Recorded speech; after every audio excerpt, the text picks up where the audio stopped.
boa noite a todos, muito bem-vindos. Mais uma vez estamos aqui em nome de Deus, de Jesus, para conversarmos sobre o livro dos Espíritos. Sempre lembrando, todos nós somos trabalhadores de Deus, vamos mentalizar pessoas que nós sabemos que estão precisando, porque nós temos um pensamento positivo, porque nós estamos numa reunião onde o clima aqui é preparado pelos espíritos superiores. Aquele que tiver algum problema também pode focar e pode pedir. Vamos sempre lembrar de Jesus.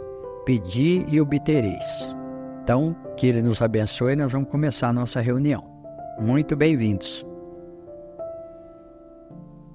Vamos continuar então no nosso estudo do Livro dos Espíritos. Hoje, continuando com o assunto da semana passada, nós estamos no terceiro livro, Leis Morais, capítulo 8, Lei do Progresso, no item Marcha do Progresso. A perversidade do homem é bem grande e não parece marchar para trás em lugar de avançar, pelo menos do ponto de vista moral? Enganas-te, observa bem o conjunto e verás que ele avança, visto que compreende melhor o que é o mal e que cada dia corrige os abusos. É preciso o excesso do mal para fazer compreender a necessidade do bem e das reformas. Nós, apesar de a gente achar que realmente nós estamos regredindo, houve um progresso muito grande, se a gente analisar a trajetória. Principalmente nós que estamos no Brasil aqui, nós vamos ver que muitas coisas elas melhoraram. E por que a gente tem essa impressão? Porque a tecnologia avançou muito. Quando nós mudamos para a Americana, que não faz muito tempo, foi em 1964. Para a gente dar uma telefonada, a gente tinha que descer na rua Dom Pedro e tinha um posto telefônico no final da Dom Pedro, ali do lado esquerdo. Olha para vocês verem, a gente tinha que ir lá marcar para depois ligar. Então era complicadíssimo. Não conseguia. Então as informações demoravam muito para chegar. Por isso que muitos acreditam que o dilúvio foi na Terra inteira. Porque por falta de informação, aquela região ali, ela foi alagada. Então quem não acompanhou a evolução, muitas pessoas ainda estão lá atrás, no Velho Testamento. O Velho Testamento é a história do povo hebreu. Os costumes do Velho Testamento não se usam mais. Muitas doutrinas ainda seguem aquelas tradições, principalmente as doutrinas mais conservadoras, e quem sofre muito em relação a isso aí é a mulher. Que a mulher muitas vezes não pode se maquiar, não pode se vestir adequadamente. Então, olha só, hoje já é bem diferente. Hoje a gente tem a informação nas mãos. Tanto é que nós estamos vendo a nossa biblioteca aqui, que não tem muita saída de livro mais. De primeiro, gente levando o livro direto. Hoje está no celular. A pessoa pode ler no celular, então está tudo facilitado hoje. Por isso que a gente tem essa impressão. Mas realmente melhorou muito. Posso fazer um comentário? Claro. Você está falando da evolução, né? Eu sempre trabalhei com informática. Quando eu comecei a trabalhar com informática, década de 70, computador não tinha monitor. Dá para entender isso? Veja a facilidade hoje, né? E computador grande, precisava de uma sala desse tamanho aqui. Não que não exista mais, existe sim, é bem diferente desse, mas evoluiu e muito, né? A cada dia evolui mais. Sim, então, olha ele falando para nós aí, da evolução que teve. E então, houve uma evolução tão grande que de primeiro para a gente abrir uma lata de sardinha, a gente tinha que usar a faca, a gente machucava até as mãos. Estou falando lá atrás. Hoje tem um abridor, e hoje tem abridor elétrico. Então a gente fica admirado de ver. A gente sofria. Hoje não, hoje está tudo fácil. Então houve uma evolução. E sobre o bem e o mal, realmente houve também uma evolução. Mas vamos pegar aquilo que está na Bíblia. Depois de 1000 anos, Satanás será solto. Isso está escrito no Evangelho. Então muitos espíritos que estavam atrasados, que estavam em um plano bem inferior, estão reencarnando na Terra para ter a última oportunidade. Então, por isso que ainda tem muitas atrocidades. Mas tudo isso é necessário para que haja realmente uma reforma no nosso planeta. Qual é o maior obstáculo ao progresso? O orgulho e o egoísmo. Quero falar do progresso moral, porque o progresso intelectual caminha sempre e, à primeira vista, parece dar a esses vícios um redobramento de atividade, desenvolvendo a ambição e o amor das riquezas que, a seu turno, excitam o homem às procuras que esclarecem seu espírito. É assim que tudo se tem no mundo moral como no mundo físico, e que do mal mesmo pode surgir o bem. Mas esse estado de coisas é breve e mudará à medida que o homem compreenda melhor que há, fora dos prazeres dos bens terrenos, uma felicidade infinitamente maior e infinitamente mais durável. Há duas espécies de progresso, que se prestam mútuo apoio e que, todavia, não marcham lado a lado, o progresso intelectual e o progresso moral. Entre os povos civilizados, o primeiro recebe, neste século, todos os incentivos desejáveis e, por isso, atingiu um grau desconhecido até nossos dias. Falta ao segundo para que esteja no mesmo nível. Todavia, se comparam os costumes sociais aos de alguns séculos atrás, seria preciso ser cego para negar o progresso. Por quê? Pois a marcha ascendente se deteria antes pelo moral que pela inteligência. Porque nisso não haveria entre o século XIX e o 24º século igual diferença que entre o 14º e o 19º. Duvidar seria pretender que a humanidade está no apogeu da perfeição, o que seria absurdo, o que ela não é perfectível moralmente, o que é desmentido pela experiência. Olha que esclarecimento para nós desse livro. Esse livro é fantástico, como sempre a gente comenta aqui. Então nós estamos vendo aqui, por isso das reencarnações, e muitas vezes nós não temos o privilégio de reencarnar no mesmo país. Então nós vimos imigrantes que vieram para cá, que são os nossos antepassados, e nós podemos reencarnar num outro país. Então nós vamos adquirindo experiências, culturas diferentes, e nós vamos agregando valores, porque muitas vezes nós só conseguimos mudar pelo sofrimento. Se a gente não tem algum problema, a gente não procura a solução desse problema. Mas o maior problema que eu sempre comento são os problemas íntimos, que só o Evangelho, só a nossa reforma, só a compreensão daquilo que Jesus trouxe é que vai trazer para nós um esclarecimento melhor. E olha só para a gente ver, vamos pegar um livro muito interessante, Obreiros da Vida Eterna, A Casa Transitória, esse é o título do capítulo lá. Nós vamos ver lá, olha, eu sempre comento muitas vezes com pessoas que eu sou espírita e muitas vezes a pessoa ele critica. Mas nós vamos ver que quem trouxe a doutrina espírita são espíritos de várias doutrinas. Nós vamos ver na Casa Transitória o Padre Hipólito e a irmã Zenóbia, 2 trabalhadores da Casa Transitória. Mas nós vamos ver um fato muito interessante ali. Nós vamos ver Luciana. Luciana é uma jovem desencarnada e ela era clarividente.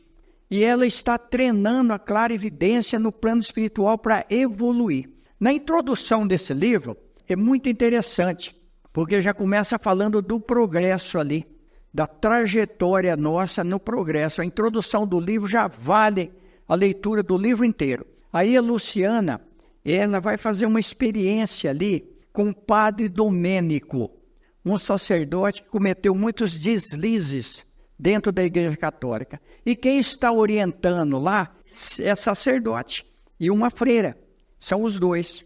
E a Luciana, o pai dela, ele, pelas paixões políticas, ele foi parar no umbral.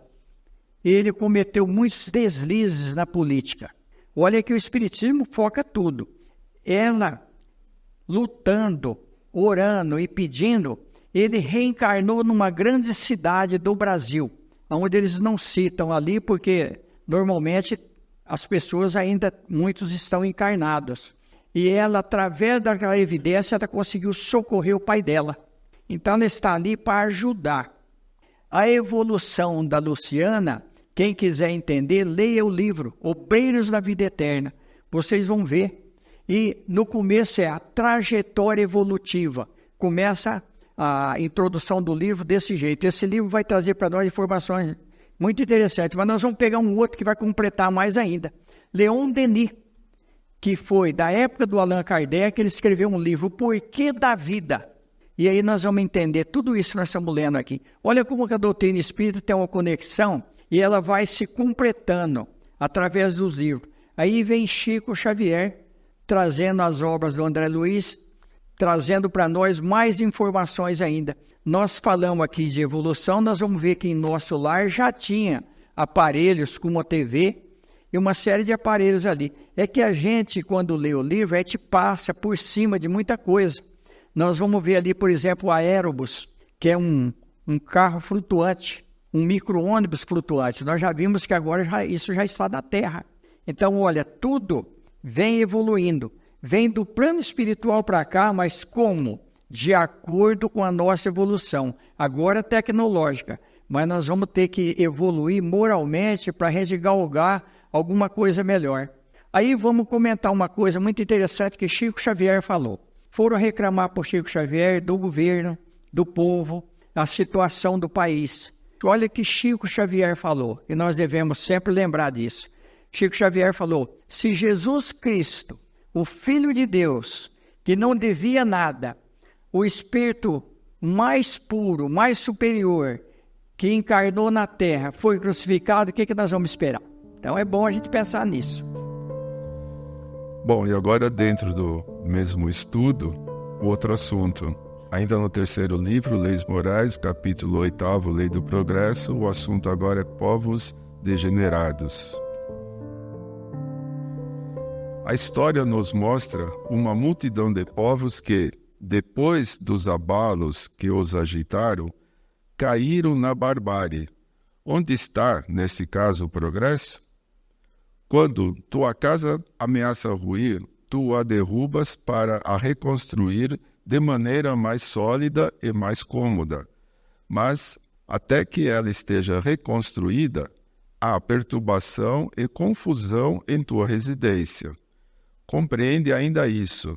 Eras pobre e habitavas um casebre, porém, tornando-te rico, o trocaste para habitar um palácio. Então, um pobre diabo, como tu o eras, vem tomar o teu lugar no casebre e está muito contente, porque antes disso não tinha abrigo. Pois bem, aprende, pois, que os espíritos que estão encarnados nesse povo degenerado não são aqueles que o compuseram ao tempo de seu esplendor. Os de então, que avançaram, foram para habitações mais perfeitas e progrediram, enquanto que outros menos avançados tomaram seu lugar, que a seu turno trocarão. Então olha a trajetória aí. Olha que explicação lógica para nós. E isso é verdade. E não é só quando a gente muda, quando a gente desmancha uma casa que é tumultuada, não. A mudança também é tumultuada. Quando a gente muda. Principalmente quando a gente sai de um lugar maior e vai para um lugar menor, onde não cabe as coisas. Não há raças que, por sua natureza, são rebeldes ao progresso? Sim, mas estas se aniquilam cada dia corporalmente. Qual será a sorte futura das almas que animam essas raças? Elas atingirão, como todas as outras, a perfeição, passando por outras existências. Deus não deserda a ninguém. Assim, os homens mais civilizados foram selvagens e antropófagos?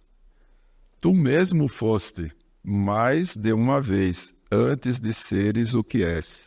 Olha como que nós devemos agradecer a nossa vida. a nossa lucidez, o nosso entendimento, está dentro disso daqui. Porque realmente nós viemos lá de trás. Aí eu sempre lembro do Divaldo Pereira Franco, que ele diz que existe um animal interno em cada um de nós, que de vez em quando ele aparece. Que é aqueles momentos que a gente tem de fúria, que a gente tem de desequilíbrio, que muitas vezes a gente vê uma pessoa muito culta, ela sai do estado normal dela, e aí nós temos parceiro também, nós sempre comentamos isso aí. Nesses momentos nós temos parceiros espirituais que participam conosco dos nossos atos. Assim como nós temos parceiros que nos ajudam nos momentos que a gente está fazendo alguma coisa muito boa, nós temos também aqueles que procuram interferir na nossa vida. Aí nós vamos ver novamente o Livro dos Espíritos lá atrás, um pouco mais para trás, onde eles dizem o seguinte: qual o objetivo de uma entidade desencarnada nos causar dano e nos causar tristeza e interferir negativamente na nossa vida? Justamente porque eles querem que a gente seja como eles. Existem muitas pessoas encarnadas que eles querem obrigar o outro a pensar como ele. Ele quer impor aquilo que ele pensa, aquilo que ele acha que é correto para o outro. Mas onde está a verdade? Ninguém é dono da verdade, porque a verdade ela está em Deus. Então, olha só, nós precisamos evoluir muito para a gente chegar lá. Então, a nossa verdade não é a verdade do outro, a minha não é a verdade do outro, porque muitas vezes ele está observando de uma maneira diferente da minha, e às vezes ele está correto e eu estou errado. Por isso que quando há digradiação entre opiniões, quando a gente acha que a coisa vai perder o rumo, nós nos calamos para que acabe ali o problema, porque senão os espíritos infiltram. Eu vejo muito isso daí, às vezes uma coisa pequena aumenta. Os espíritos infiltram e aí quando a gente vê está tumultuado já. Existe briga, existe até assassinatos em que os espíritos interferem. Depois a pessoa se arrepende, mas o ato já está cometido. Então está dentro disso aqui. Assim os homens mais civilizados foram selvagens e antropófagos. Está perguntando, tu mesmo foste mais de uma vez, olha só, para chegar até aqui, para a gente chegar a andar erecto, a pensar, a analisar tudo que nós analisamos, nossa trajetória é muito longa. Os povos são individualidades coletivas que, como os indivíduos, passam pela infância, idade madura e decrepitude. Essa verdade, constatada pela história, não pode fazer pensar que os povos mais avançados deste século terão seu declínio e seu fim, como os da antiguidade. Os povos que não vivem senão a vida do corpo, aqueles cuja grandeza não está fundada senão sobre a força e a extensão, nascem, crescem e morrem, porque a força de um povo se esgota como a de um homem. Aqueles cujas leis egoísticas discordam do progresso das luzes e da caridade, morrem porque a luz mata as trevas e a caridade mata o egoísmo.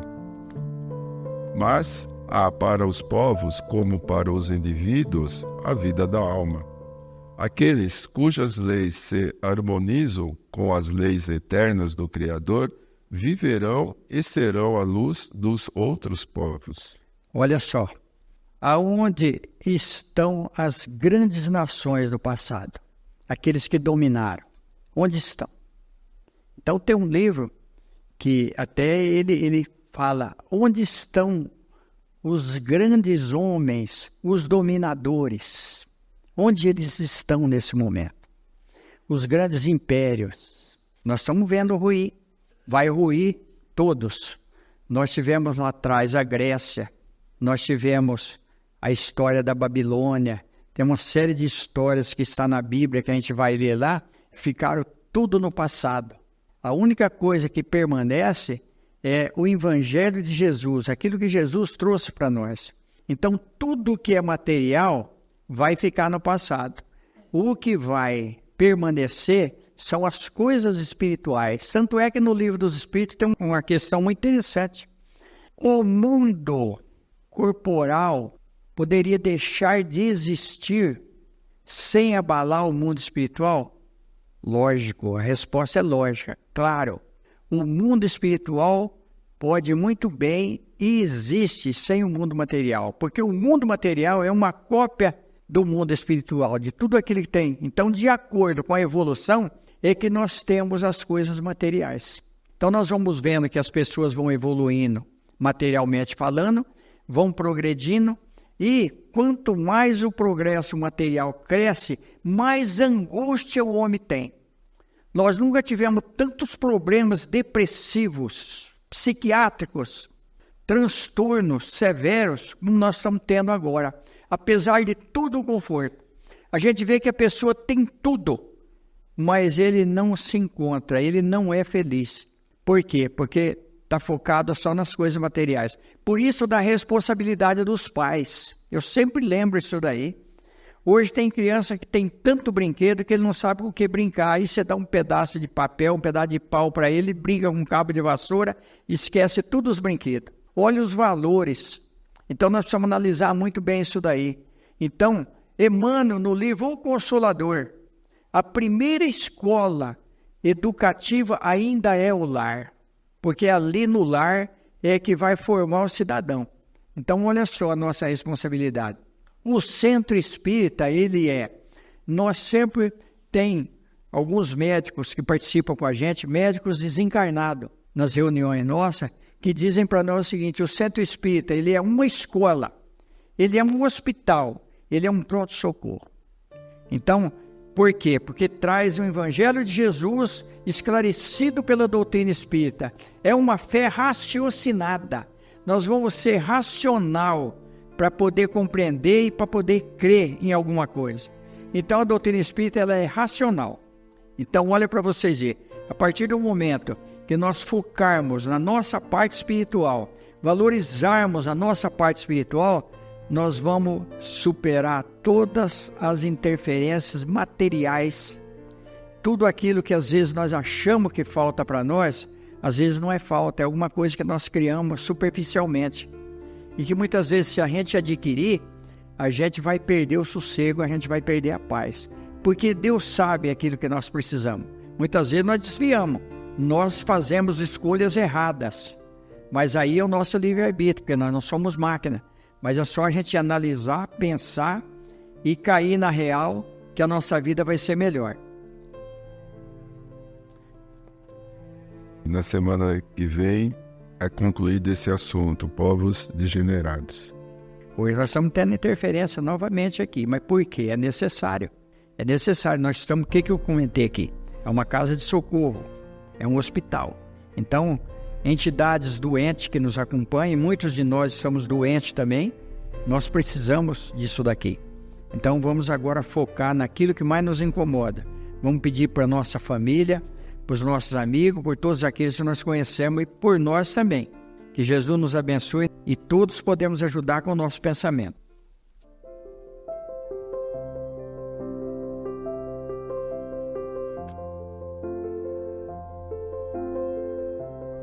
Vamos aproveitar o final da reunião, vamos mentalizar os nossos lares, pedir para que seja feita uma limpeza em nossas casas. Vamos agradecer a Jesus. Nós sabemos que essa semana é uma semana muito importante no Evangelho. É a semana da trajetória de Nosso Senhor Jesus Cristo. É um julgamento arbitrário lá. Nós vimos que houve toda uma conspiração, mas era necessário. Eles achavam que matando o homem mataria a doutrina. Mas aí é que a doutrina vingou. Como aconteceu com o Espiritismo. Queimaram quase todas as obras espíritas e aí ela criou força. Jesus nunca esteve tão vivo como está agora. Então nós vamos lembrar de Jesus naqueles momentos em que ele pregava. Eu sempre, quando eu faço alguma oração e mentalizo Jesus, eu mentalizo ele no Horto das Oliveiras, onde ele gostava muito de se refugiar para fazer as orações, para pedir. Então vamos fazer o nosso pedido íntimo agora para Jesus. Vamos Lembrar que Jesus, Ele está dentro de cada um de nós, através do seu evangelho, dos seus ensinamentos e do exemplo. Jesus, Ele falou um pouco. Olha, muitos pregadores pregaram durante muitos anos. Por exemplo, Buda, Maomé, mais de 30 anos. Jesus pregou 3 anos. E a doutrina de Jesus, ela está até hoje. A força dela é grandiosa. Tanto é que quando a gente fala em nome de Jesus, as coisas mudam. E eu sempre comento que quando nós aceitamos Jesus no nosso íntimo, nós não somos mais o mesmo. Muita coisa muda dentro de nós. E sempre para melhor. Então que Ele nos abençoe e nós vamos encerrar a nossa reunião.